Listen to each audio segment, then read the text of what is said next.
right. Good afternoon, good morning, depending on where you're joining us today.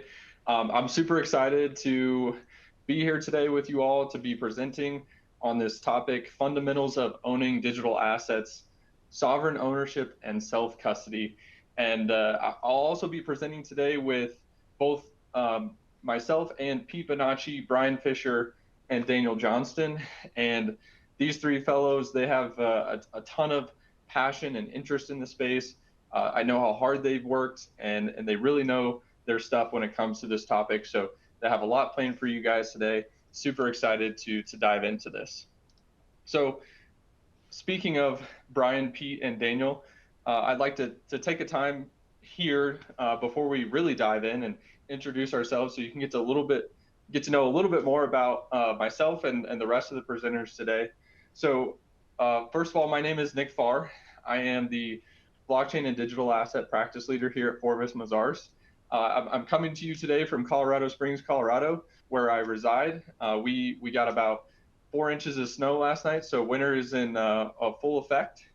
I'm also an avid runner. I'm one of those crazy people that love to run marathons. I've run 4 marathons in the last couple of years and planning to keep on doing that going forward. And I also love to travel. Traveling just really opens up my eyes to different cultures and how different people live. I have also opened up my palate to different food places and just love traveling as well. So I'll also turn it over here to Brian Fisher and the rest of the group to introduce themselves as well. So hey everyone, I'm Brian Fisher. I'm located in Richmond, Virginia. I'm a managing consultant in the IT risk and compliance practice here at Forvis Mazars. Currently working with the digital assets and blockchain practice as part of the Digital Asset Fellowship. I first got involved in cryptocurrencies in early 2017, and I've just been going down the rabbit hole ever since. So I've always been a big car enthusiast. I still have a large collection of Hot Wheels from when I was a kid. You know, I admittedly still buy some every now and then. I always find myself looking at car parts that I don't need, and I'm always down for a road trip, which really leads into my other passion of just being an avid traveler. I've traveled around Europe and the United States. I just did a road trip from Virginia to Maine a few weeks ago, so I was able to catch the fall foliage before it disappeared. And you can always find me hiking up in the Blue Ridge Mountains here in Virginia. So definitely looking forward to speaking with you all today. Hey everybody, my name is Pete Bonacci. I'm a senior associate in the Tampa office. I primarily work with insurance companies historically. I can say that it is a very nice 80 degrees here, nice and sunny without a cloud in the sky.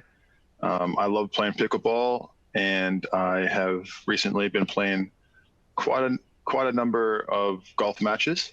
And I love spicy food. I am actually working to build a garden with habaneros and jalapenos and some poblano peppers in there to really test my ability not only to taste spicy food, but to also cultivate it. So it's a pleasure to be here, and I'm looking forward to the presentation.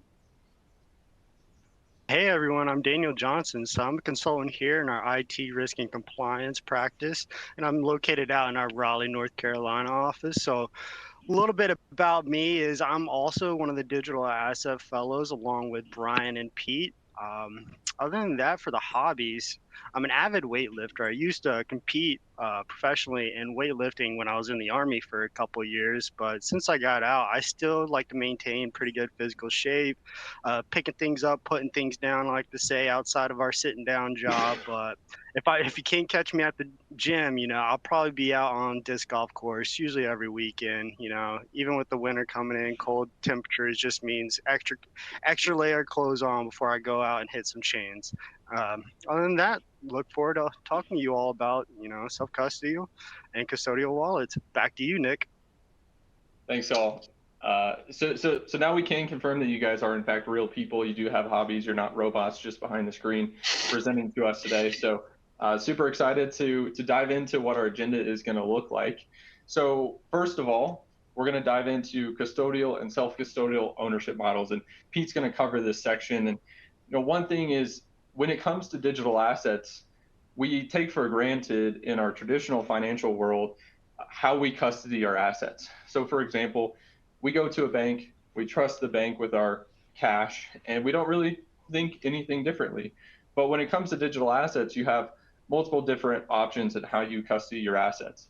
You can custody with a custodian, you can custody with a self-custody, so where you're in control. And so it not only in digital assets is it important to determine what you're going to custody, but it's also important to determine how you're going to custody. And then Daniel will do a live demonstration of some on-chain transactions. He'll kind of walk us through how this works if you're going to do self-custody and what that may look like. We'll see some visuals. I'm a very visual person, so I'm super excited for this section. And then finally, Brian is going to bring us home, and he's going to talk about the risks of different ownership models. I just talked about how there's different ownership models in digital assets. Brian's going to walk us through the risk and how you can help prepare yourself for each of those different ownership models. Real quick here, some quick housekeeping items. Just want to say on the front end that this presentation is purely educational. It's not investment, financial, legal, or tax advice. Please consult your advisor. If you determine that you want to invest in digital assets after this presentation, that is totally up to you and your conversations with your advisor. So this is strictly educational. And then finally, please ask questions. There's a Q&A chat box. If you have questions that come up throughout the presentations, we would invite you to submit those, and would also be super excited to answer those as well. All right, so let's dive in here real quick to our first polling question, and then I can shut up because I'm taking time away from these other guys as part of their presentations. I know they're super eager to get into them. So the first question here is, which asset class are you most bullish on in the next 10 years? And your options here are real estate, stocks, mutual funds, bonds, cryptocurrency, or I don't know. Super excited to see the distribution of the answers here on this question. But you know, I want to hear from some of our presenters. Maybe Daniel, you can start us off here. Which asset class are you most bullish on in the next 10 years? Yeah, Nick, thank you for asking that question. So personally for me, my selection is cryptocurrency. And the reason because I feel like the growth is almost more exponential than the internet was way back when. So for my answer, yeah, I think cryptocurrency is probably the most bullish case for the next 10 years. What about you, Pete? Yeah, I would have to agree with you, Daniel. Also pretty bullish on real estate as well, and perhaps the intersection of real estate and cryptocurrency. But back to you, Nick. Let's take a dive into these answers. Yeah, it looks pretty evenly distributed. Real estate stocks about 21, 22% respectively. Cryptocurrency is right up there with real estate and stocks at about 25%. And then several of you said you don't know at about 18%. So pretty evenly distributed. And I think that, you know, goes along the lines of well-diversified portfolio as well. So not surprised that the answers are the way that they are. So let's go in, Pete, to this next section. Let's talk about custodial and self-custodial ownership models. Take it away. Awesome. Thank you, Nick. Yeah, let's jump right in. So before we really get into the custodial, non-custodial categories, we want to talk about how to get exposure to digital assets. And I've kind of narrowed it down to 3 primary avenues or pathways. The first is obviously going to be your direct acquisition. You can purchase digital assets such as Bitcoin or Ethereum directly through an exchange, or you can actually participate in the consensus mechanism through mining for a proof of work system such as Bitcoin. There are some unique, I guess, aspects to this strategy. You can buy in as little as minutes, and you can also liquidate in as little as minutes. The second avenue is indirect acquisition. And so you can buy Bitcoin. Well, you can buy a financial instrument that buys Bitcoin through an ETF. Currently, there are 11 ETFs that have been approved in the United States under the SEC approval. I would say 9 of them use Coinbase as their custodian. 1 uses Gemini Exchange, and Fidelity has their own self-custody proprietary solution. And then the third avenue is indirect exposure, which means investing in companies traditionally within the equities market that actually own Bitcoin or another type of digital asset on their balance sheet. You might be familiar with a couple on screen. MicroStrategy is a very popular one right now, as a software company. And then there's Hut 8, which is a mining company, and then also Marathon Mining Company. So you can not only gain access to the traditional cash flows that these companies earn performing their services, but also due to the appreciation of their assets, of their digital assets on their balance sheet, which is reflected in their stock price. So as we go on, we're going to talk about what a cryptocurrency wallet is and why do we need them. So preliminarily, a cryptocurrency wallet is essentially a digital interface for managing all of your digital assets. These wallets store cryptographic keys essential for addressing and accessing digital assets and facilitate transactions on the blockchain network. Wallet holders can securely transfer, receive, and retain cryptocurrency using their private keys. First, a public key, there's two parts. There's a public key and a private key. The public key is most similar to a bank account number. It identifies your account. When you set up a cryptocurrency wallet, this will be the identifier so that people can send and you can receive cryptocurrency. Private keys, on the other hand, are like passwords to gain access to your account. Private keys are a crucial component to the cryptographic element that grants the owner of the wallet complete and full control over their digital assets. Unlike a public key, which can be shared openly, the private key should be kept secure and confidential. The private key is used to authorize and access funds within the wallet through a digital signature. Oftentimes, these private keys use a seed phrase, which can range from 12 to 24 words long. And if you lose your wallet or forget the password to gain access to your wallet, this seed phrase is essentially allows you to gain access to your wallet. So it's very important to keep track of that seed phrase.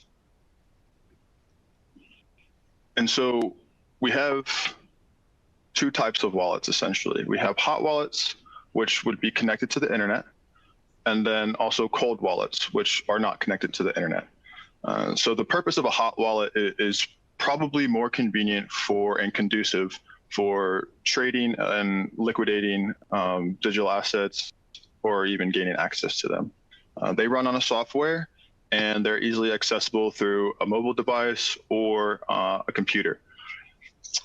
I would say that the majority of hot wallets are free to use. There are some paid options, and I will say that they are a little more prone to cyber vulnerabilities just because of their access and continued access to the internet. Cold wallets, on the other hand, these are best suited for long-term storage, your savings, right? And so that's probably most similar to a bank vault. These run on hardware and can have access to the online interface, but most of the time they're stored offline. A great example of this is the Ledger hardware wallet, which is essentially a little USB device that you would plug into your computer and store your cryptocurrency. Usually these solutions start around $50 just to cover the hardware cost. And contrary to hot wallets, they are a lot less susceptible to cybersecurity threats because they are offline, but it also gives the user the responsibility to safeguard them physically from theft or damage. So why do we need each of these types of wallets? And so that really comes back into the option of, okay, am I going to store my digital assets with a third-party custodian, which would be a hot wallet, which is usually connected to the internet, or am I going to take responsibility into my own hands and perhaps opt for a cold wallet solution, which would be your self-custody solution? With a custodial wallet solution, you do not have direct control over your funds. Rather, you relinquish that responsibility and control to a third party such as Coinbase. The private keys also lie in the hands of the third party custodian. Good thing is that if you forget your password or lose access to your seed phrase, the third party can come in and help you regain access to your wallet. I would say that one of the limiting factors here is that you do not have the high rate of liquidity that you might have with a hardware wallet, as regulatory checks such as KYC and AML regulations keep transactions at a slower pace than a self-custodial wallet. And obviously, it's kind of the opposite with self-custodial. You do have complete control over your private keys. It is your complete responsibility to maintain and safeguard those. Withdrawals are typically faster and settle in real time because you're not going through a third party or even a middleman.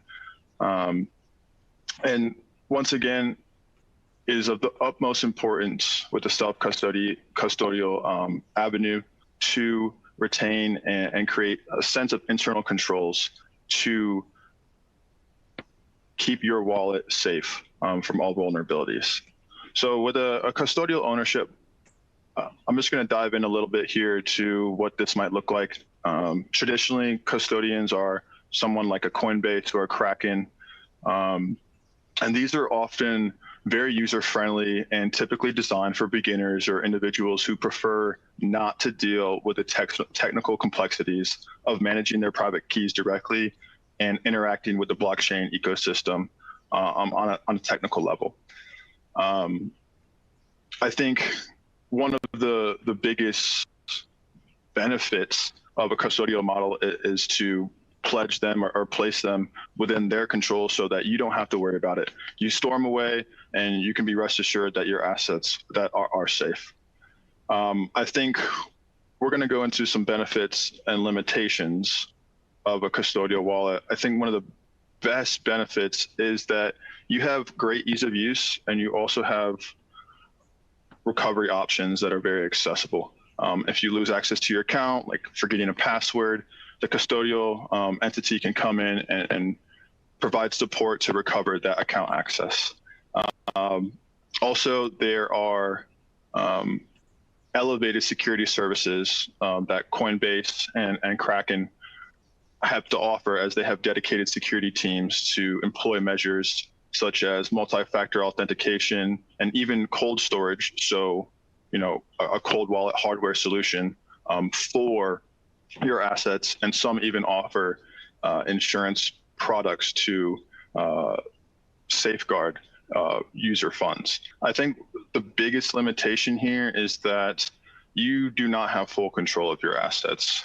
You have relinquished the responsibility of your private keys to those of your service provider, which would be a Coinbase or Kraken. And if at any time, Coinbase or Kraken are going through an update or technical issues and you want to make a trade or you want to move or engage in a transaction, you might be restricted. And you might not have that ease of access that perhaps a self-custody wallet might be better suited to provide. Then another limitation I want to point out is that, there are regulatory risks depending on the jurisdiction that may enforce or not enforce your KYC or AML protocol. I think that obviously a custodial wallet is the most similar to a traditional bank account. And as we go into some of the benefits of a self-custodial model, it's really that you have cash in your wallet. That's what I can think about as the most akin example. I can easily transact and facilitate transactions. I am solely responsible for those assets in my possession, and I don't have any customer support. It's on my own full responsibility. And so when I think about what is the best way to, if you're, say, Pete, I want to get into digital assets, how would I might go about choosing between the two? I'd actually recommend you use both. Just like you have a wallet or a purse and a bank account, in the real world, you should have a custodial and a self-custodial wallet in the digital world. to obviously safeguard your assets for long-term holdings, and then also for traditional spending and transactions. So I think we will have a poll, and it goes like this. How much of your investment portfolio are you willing to allocate to digital assets? None, 0 to 5%, 5 to 10%, 10 to 20%, or 20+%, or the last one is I don't know. And so I'm going to open it up to perhaps Nick or even Daniel. How much, if you guys feel comfortable disclosing how much of your portfolio comprises of digital assets? Great question, and I think the results of this poll, we'll see how risky people are, or maybe how risk averse they are, right? And I think if if the valuation of some of these tokens continue to rise, then the amount of my portfolio will continue to go up as well. So I think it just depends on what the current market price is, but I'm a believer. I still hold all of my digital assets, haven't sold any. Yeah, absolutely. I think it definitely depends on your risk tolerance and how much you value liquidity. 100% there. Oh, sorry about that. So looks like we have the majority would allocate a reasonable 0 to 5%, which I think is pretty in line with the diversified portfolio theory. So we have some risk takers down here who would throw 20 or more %. Kudos to you. Definitely do your research before you allocate such amount of money there. But this is good to see. As throughout the presentation, I'm going to transition over to Daniel, where he's actually going to show us real live transactions on how to interact with the blockchain. One thing that I thought that was interesting, if we go back to that polling question, Pete, is not only did 38% say 0 to 5%, but if you look at how many people said none and how many people said I don't know, it's roughly 28%, 29%, which means 71, 72% of people on this webinar currently are willing to allocate some of their portfolio, at least some of it, to digital assets, which I think is really interesting. Brian, if you're okay with it, while Daniel figures out his technical issues, maybe we'll skip forward to your section and you can talk through some of the pros and cons of owning digital assets. Sure, yeah, that sounds good. Yeah, and thanks, Pete, for going through the custodial and self-custodial solutions. I hope that was very educational, especially if you haven't really dived into like the world of cryptocurrency yet, knowing the different types of solutions that are out there. I think that can be very beneficial. So I'm here to talk to you about the risk of both custodial and self-custodial wallets, and then some controls that you can put into place to help protect your digital assets. So I think, jumping in, I had two real-world case studies. The first one surrounding a custodial wallet. And in this one, the title was Hackers Steal $100,000 worth of Bitcoin from a Coinbase user. So the way that the attacker did this was they used a SIM swapping attack. The attacker requested ownership or a transfer of the SIM card to a device that they controlled, and then in short, the attacker requested a two-factor authentication verification code for the victim's email address to their device via SMS. Also, like a text message. While this was happening, the victim did notice that they lost, like access to their phone, like to the network, and they delayed acting, think it was like a technical glitch. But during that time, the attacker went through, did a password reset email. There's a delay, like Coinbase has a control in place that delays that password reset email, but through that time, the attacker got access to the victim's account and then drain the funds of their Coinbase account to an on-chain wallet that they controlled. So real world story, one thing that could have been done to prevent being a victim to this type of attack is it was done through SMS or text-based two-factor authentication. You could go a little bit deeper into an app-based two-factor authentication, apps such as Google Authenticator or Authy, or you could take it a step further with a physical two-factor authentication mechanism such as like a YubiKey, though those mechanisms also have their own risk, such as they have like a recovery key, and if you lose access to that recovery key, it may be difficult to regain that access.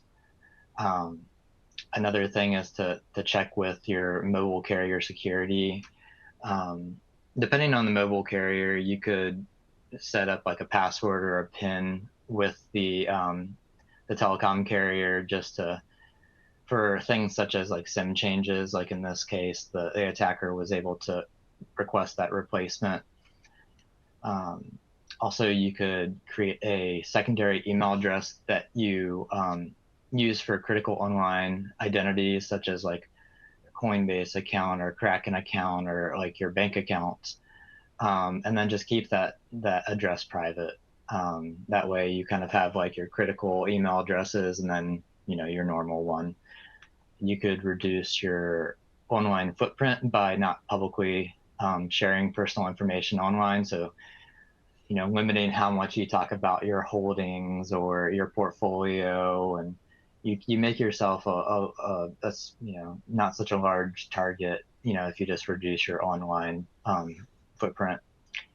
And then just understanding what the account recovery process looks like for like custodian services that you use, such as like Coinbase or Kraken or Binance or any of like the big players. But one thing you have to remember is no matter how many controls that you put in place, custodial solution providers, they need to have their own controls in place that, things like that are outside of your control.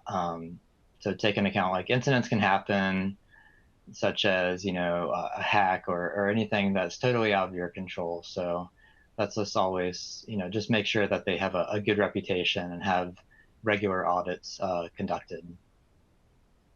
The second story is surrounding a self-custodial wallet, where there's a user who had a MetaMask wallet, and they actually had like $650,000 in their MetaMask wallet, though they were storing their seed phrase in their iCloud account.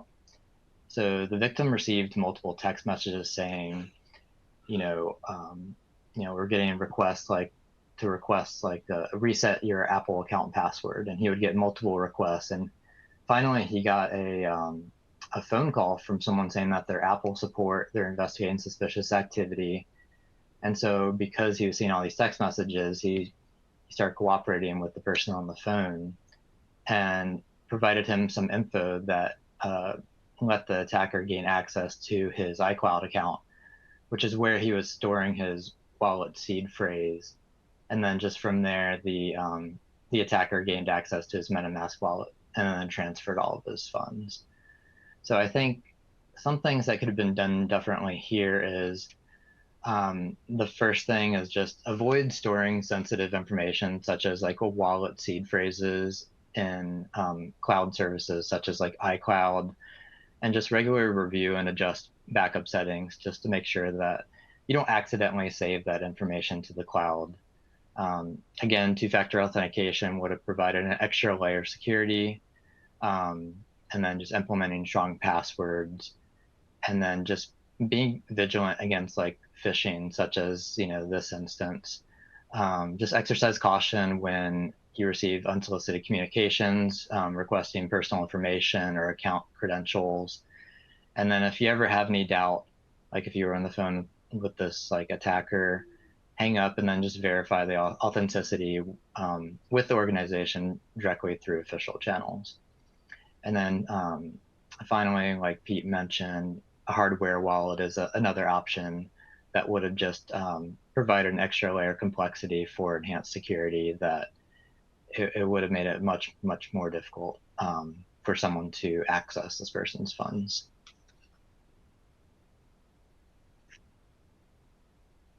So going through some controls that you can put in place for custodial wallets. And remember, custodial wallets are where the third party controls the private keys. So one thing is just to use reputable services, scrutinize the services that you use prior to putting your funds in them. One thing that you can do is just consider the location of the business that you're dealing with, and just remember that those that are located within the U.S. are bound by U.S. regulation and laws. Another thing that I'll mention again, it's very important, is enable two-factor authentication for your custodial accounts, just to provide that extra layer, an extra step to authorize any transaction. And you can actually have two-factor authentication for authorizing transactions as well. Regularly monitor your accounts.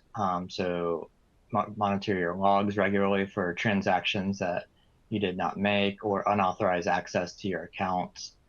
And with custodial solutions, you have the extra support. You have the business behind your funds that you can support. You can contact their support team immediately to maybe put a lock on your account until you get everything secure. I'll mention that you hear this all the time. Use strong password practices. Especially for an account holding, your bank account or like a custodial solution. And then just make sure that regular audits are conducted for your custodial providers. This shows that they have the proper controls in place to protect your funds on their end while you're doing your part on your end, implementing your own safeguards. Some controls for self-custodial wallets, and remember you've got the private keys. I'll say the first one is just make sure that you secure your private keys and seed phrases, and don't share your private key with anyone. Like you saw in our case study, once the attacker got access to that seed phrase, he could get access to the MetaMask wallet, and that just gave him access. So keep it in a safe location, and which leads into the second control is avoid using cloud storage for your backups. This could even be like storing like in your email, like if you Gmail or something. It just increases the risk that someone could gain access to your account. And this also includes with like an iCloud account, if you have your key in the text format, but also like a screenshot of like if you're setting up your wallet and you take a screenshot. I know that a lot of people have many screenshots in their photo albums, and sometimes you may forget it's even there, but someone else could stumble upon it by maybe specifically searching for it. Keep your wallet software updated. Software is continually being patched and updated. So by using the latest version, you lessen the risk of an attacker using a vulnerability to gain access to your funds. So keep your wallets updated. Hardware wallets, I'll mention again, it provides offline storage of funds and makes it difficult to access your funds. But with hardware wallets as well, it's important to protect your private key. So keep it in a safe location because you still run that risk that you want to be able to access the funds on your hardware wallet. I'll mention third-party integrations, as this is something I've seen as a risk that sometimes people don't consider. But if you're be careful of what you authorize third parties to do when connecting your wallet to them. Don't give them full access to your wallet. It's also a good practice to review any integrations you may have and revoke that access to third parties if you don't feel comfortable. And then as you know, I'll mention again, phishing attempts. Just stay vigilant and out there. In the example story, we gave sensitive data to unsolicited contact. And if there's any doubt, just contact the individual or organization directly, and just don't give your private key to anyone. Now I'll jump into some common scams because I really thought this was worth mentioning. I'm going to mention again, it sounds like I'm repeating myself, but yeah, the phishing.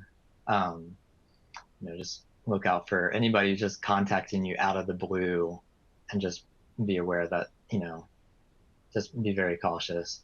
Another thing is Ponzi schemes. Be cautious when you see a project promising high returns on crypto investments.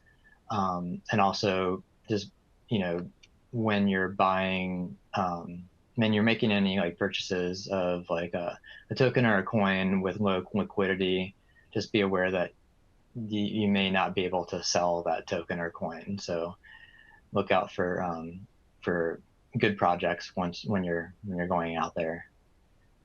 Fake wallets, scrutinize any wallet where you enter your seed phrases. There's a lot of wallets out there where you may go to a website, it may have a spelling error or something, and you enter your seed phrase, and now you've given your seed phrase to someone who could get access to your wallet and drain your funds. And then finally, verify these sources and use official apps. So make sure that you only download wallets and interact with projects through official sources. There's many spoof websites out there that are looking to take advantage. So, just make sure you spend an extra minute or two, do your checks, and just make sure that you're using the official source.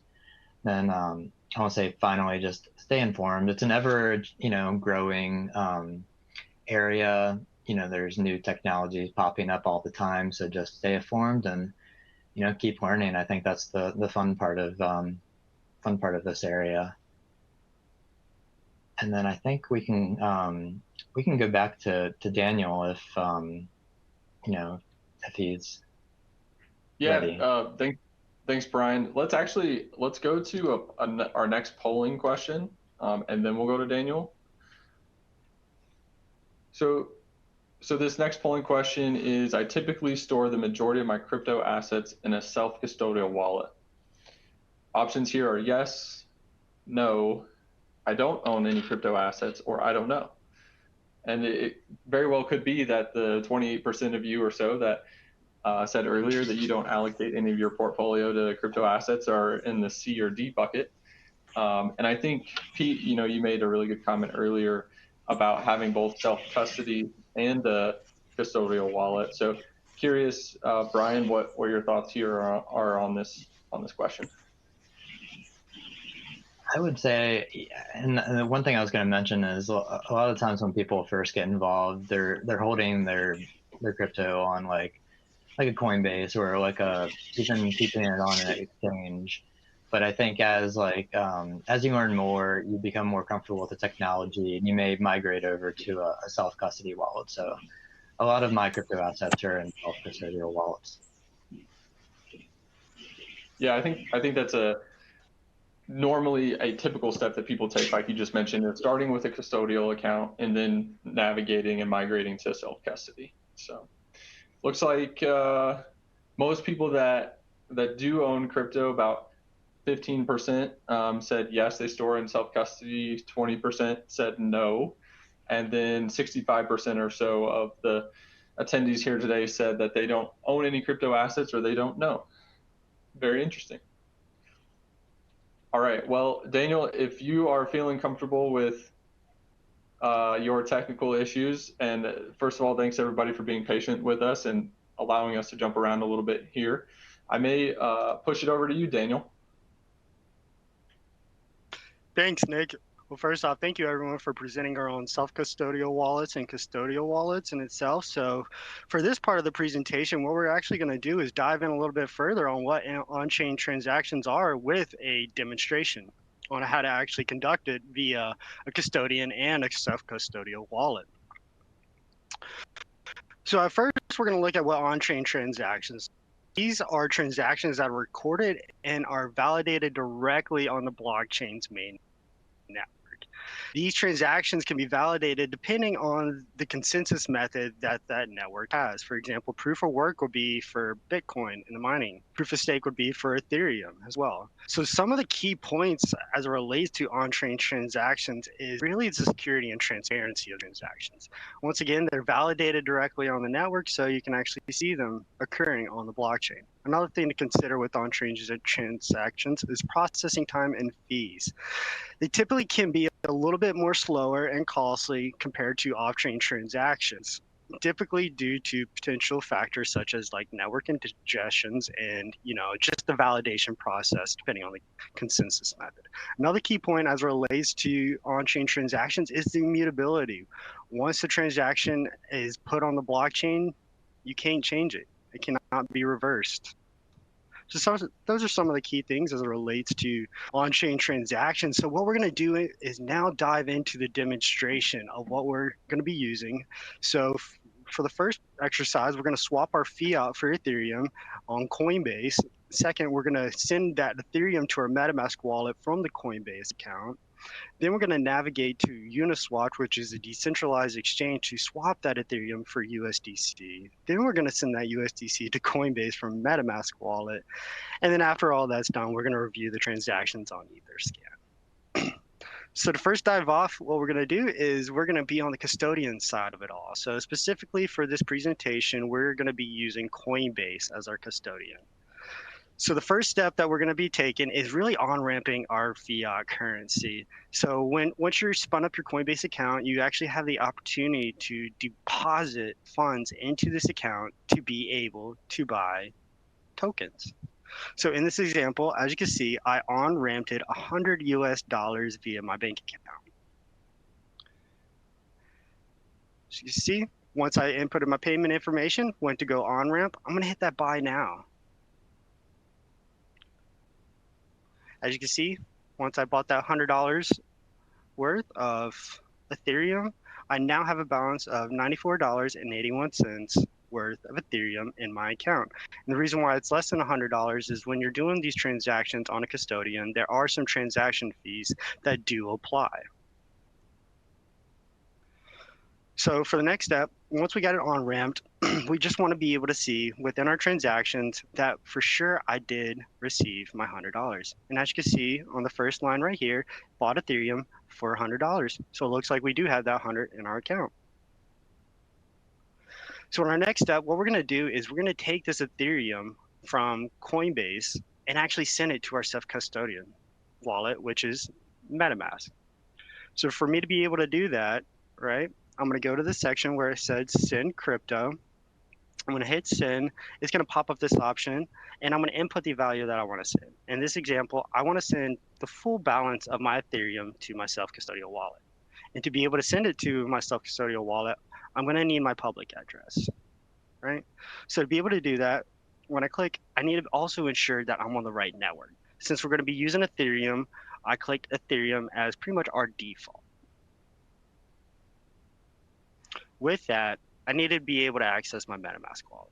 So I was already previously signed in at this time, and I'm already on the Ethereum network, as you can see here on the right. And so what I'm going to do is I am going to hit receive on my MetaMask wallet to actually pull down my public address. As you can see, once I hit receive, the address is here. And so I'm going to copy that address and place it into this open box within Coin. From there, now my custodian wallet is ready to send the Ethereum. So once again, we're going to send that full max value of Ethereum over to my MetaMask wallet, and we're going to preview the send. It's going to provide us further information of the transaction in itself. So to the wallet address that we pulled from our MetaMask, we're on the Ethereum network, and the transaction should probably take around 40 some seconds. And once again, with every transaction that occurs on chain, there are some fees that apply. And to be able to send funds from my Coinbase account, you do have to verify. One of the key things that was discussed earlier is KYC requirements when conducting transactions on a custodial platform. And and Coinbase is one of those. And it is a requirement that must be met, in which you have to submit identification and personal information, including further verification using your phone number. So in this instance, it's going to text me a number to be able to perform my transaction. Once I receive it, I enter it, and now my transaction has succeeded. So we sent all the Ethereum over to my MetaMask wallet, and as you can see, the balance in my MetaMask wallet has changed. Now, once that Ethereum is in my MetaMask wallet, now I'm in the self-custodial side. The private keys are in my own control, and I'm solely the one that has access to my account. And so to continue showing you what on-chain transactions are, one of the key things that self-custodial wallets allow you to do is be able to interact with what are called decentralized applications. And in this slide, as you can see, we're going to interact with one decentralized application called Uniswap, which is a decentralized exchange in which we can swap our tokens for another token. Specifically, in this example, we have Ethereum in our wallet, and we're going to swap it for USDC. So in order to be able to do this, we needed to navigate to Uniswap. And what we're going to need to do is connect our self-custodial wallet to this decentralized application. Once again, we go here to the connection, and it's going to bring us this option. In order to connect to a decentralized application, you have to give it permissions to be able to connect. So for this, we want to do the swap. So we're going to go ahead and confirm and connect to Uniswap. Now that we're connected, Uniswap can actually pull data from our wallet, and now we're ready to transact.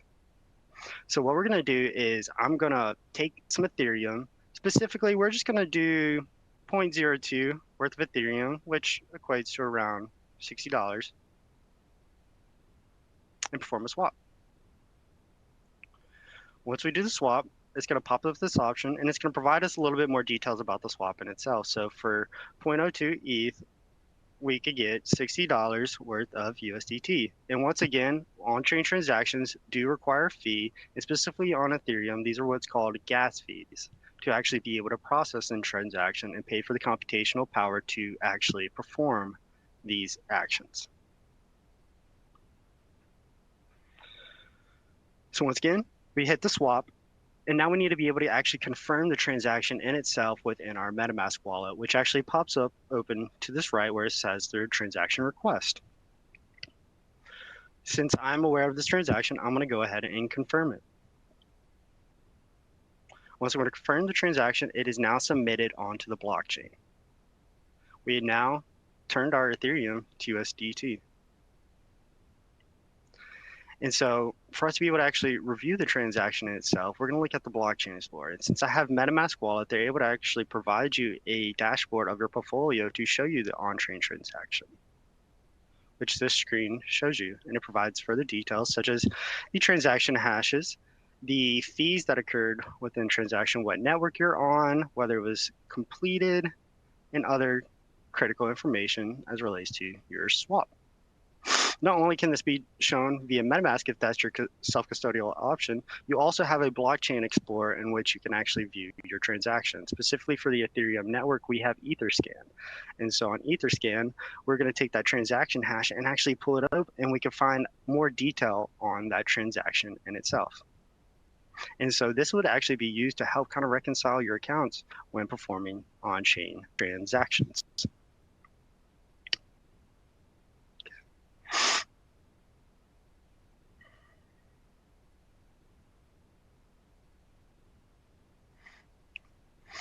All right, so it looks like we have our next polling question.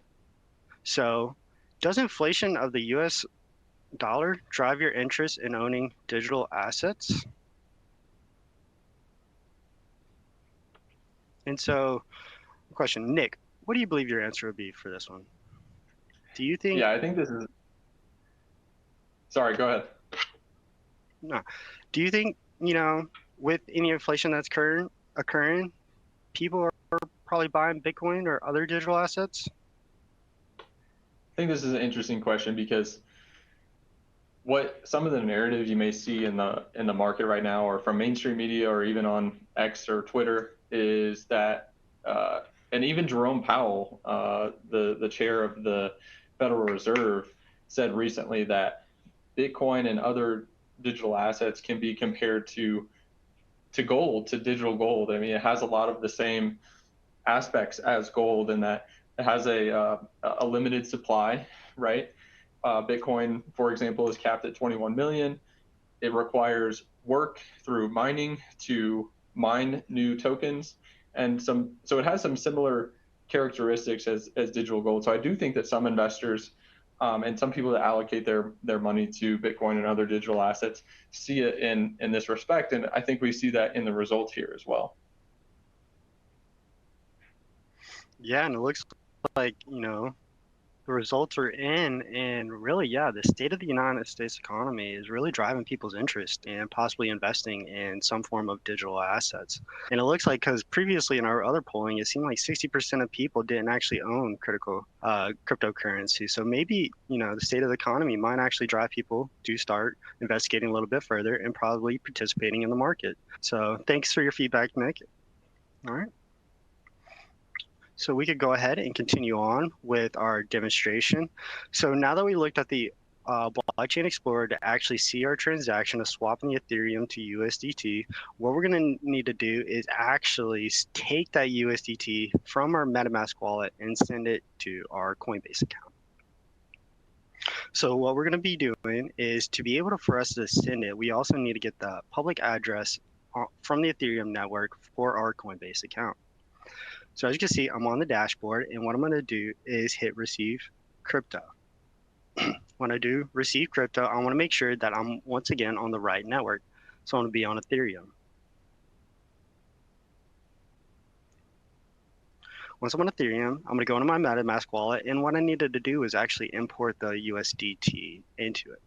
So originally in my self-custodial wallet, it didn't populate as me having Tether USDT. So it makes me wonder, oh, where did my funds go?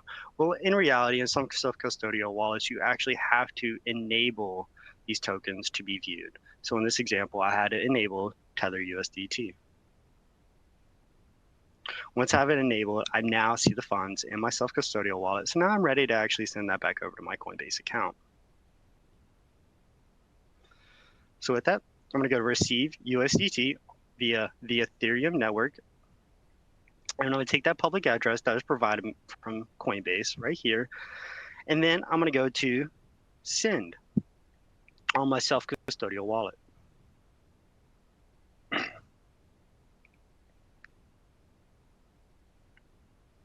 Once I hit send, I'm going to copy and paste the public address of which I want to send it right here into this to field. And specifically for this example, we're going to send the full USDT balance.